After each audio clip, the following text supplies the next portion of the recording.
Hello everyone, and welcome to the latest update of our global outlook from the EIU. My name is John Ferguson, Director of Global Forecasting, and I'm joined by Cailin Birch, our Senior Commodities Analyst.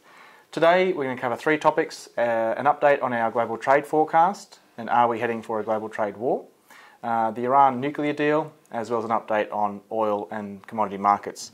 But Cailin, perhaps we can start with trade. A lot's been happening, but I think what we would call the trade dispute really intensified in sort of March 22nd, March 23rd. Yeah, absolutely. We'd seen some initial proposals of tariffs coming out of the US, and very quickly, though, in late March, beginning of April, we started to see very heavy lists of tariffs that targeted very particularly important industries to each country: agriculture and manufacturing in the US, manufacturing and industrial metals in China, that escalated the tensions. Absolutely. And when this intensified, it was really the result of an outcome of the investigation from the US Trade Representative into China's practices of technology transfer and intellectual property. So this was the big one we were waiting for, and the proposals, in a way, didn't disappoint. So the US brought out their list on the 22nd, and China responded basically the next day. The important thing to note is that at this stage they're only proposals.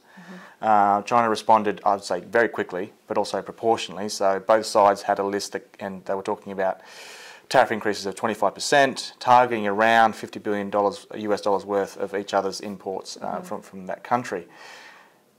Mr. Trump, a few days later, came out and said, you know, considering that response, yeah, let's look at another 100 billion US dollars. We're not putting much weight into that. So at the moment, for us, the real question is how much of that 50 billion that they both identified do we think they will actually end up targeting? Right, and a lot remains to be seen out of some sort of negotiations, be they formal or informal, that take So there's an place opportunity over the next now. 2 There's an months. opportunity for negotiations to walk this back. Right.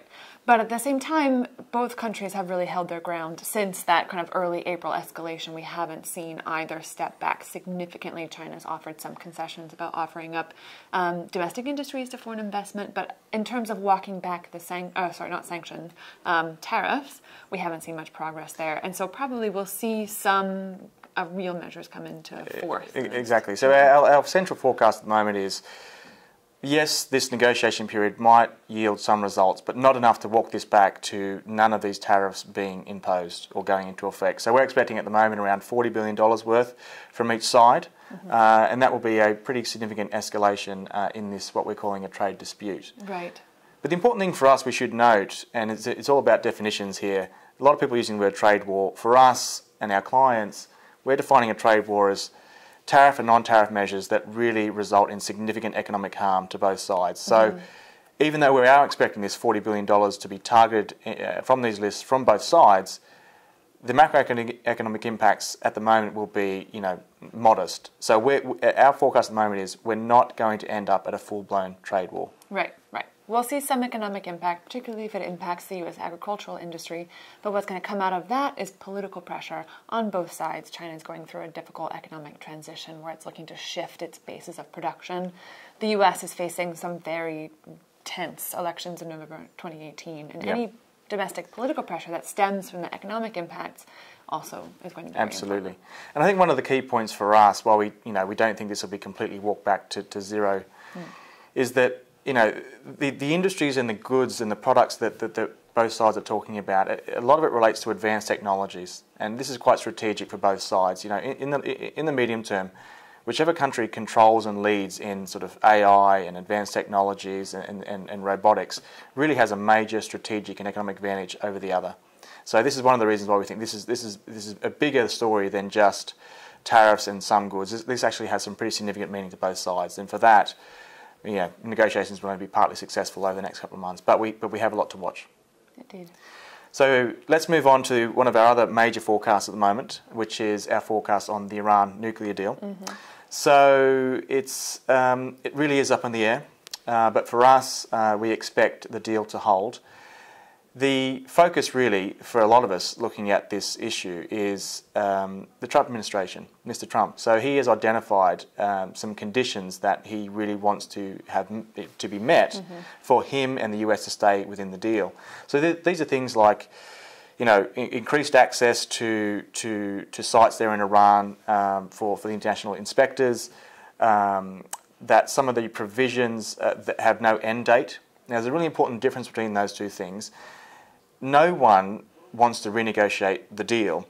So it may be possible for the international inspectors to look at further sites, but to have provisions that have no end date, that would require redoing the deal, and that's not going to happen. Right.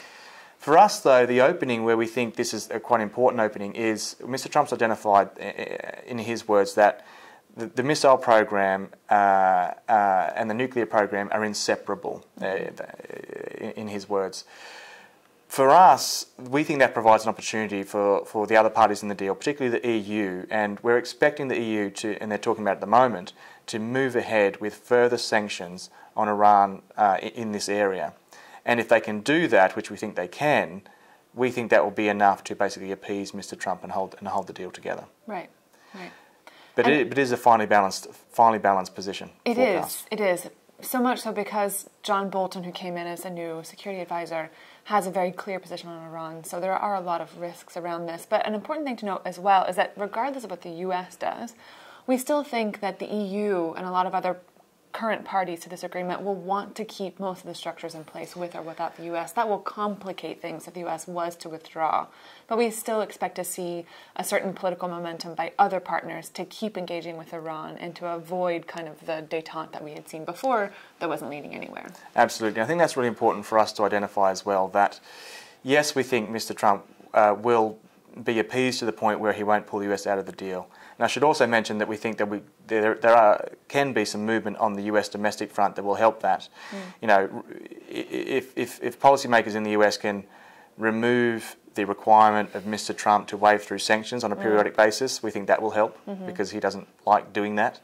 Every 90 days. Yes, so if these things can happen, which we think they can, he will be remaining and keep the US in the deal. But it is a really sort of finely balanced forecast, and it's important to mention, as you just said, even under circumstances where the US pulls out or withdraws from the deal, we actually think the deal will remain in effect.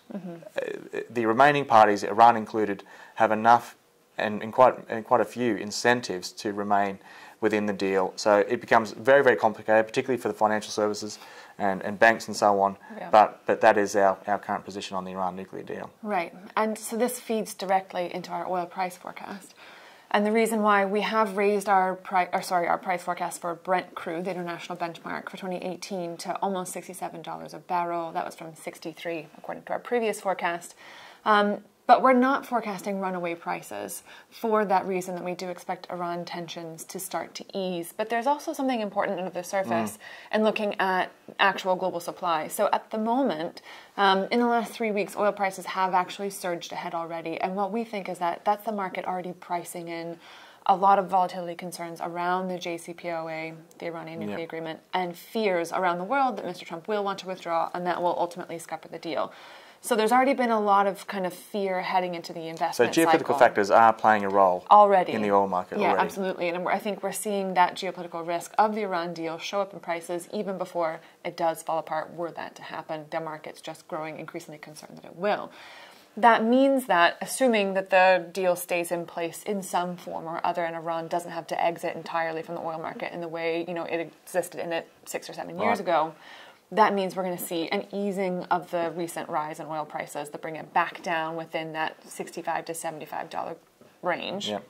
That feels a bit more comfortable looking at actual market fundamentals, because the fact remains that the market is well supplied. Global stockpiles have fallen considerably compared to the were 2 years ago, and that takes away some of the cushion. So any geopolitical risk flare-up will have a heavier impact on prices because we just don't have the ample stocks that we had to fall back on before. But production is still flowing at comfortable rates, and there's plenty of capacity that OPEC has taken back, kind of taken offline that could come back onto the market whenever they so decide. So we're still forecasting a relatively modest growth in prices. Yeah, and there are a number of sort of important players we need to keep watching in the oil market, right? Russia, as you keep saying, is really important. US shale producers really important. We talk about the difference, sort of the market structure of the US. It makes the US shale much more nimble. And more able to react very quickly to prices. Absolutely. So these are important players we need to watch in the oil market. There's no one single actor that can really influence prices. OPEC is, to a certain extent, reliant on Russia, as you mentioned, to keep this momentum going for production cuts and to kind of have that broader consensus.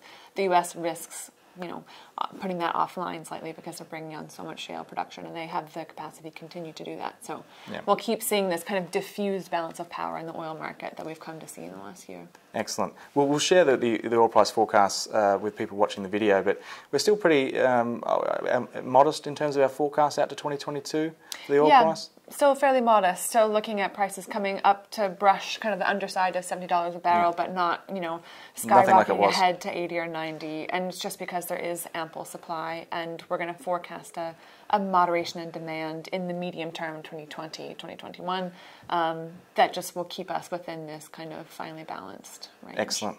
Excellent. All right.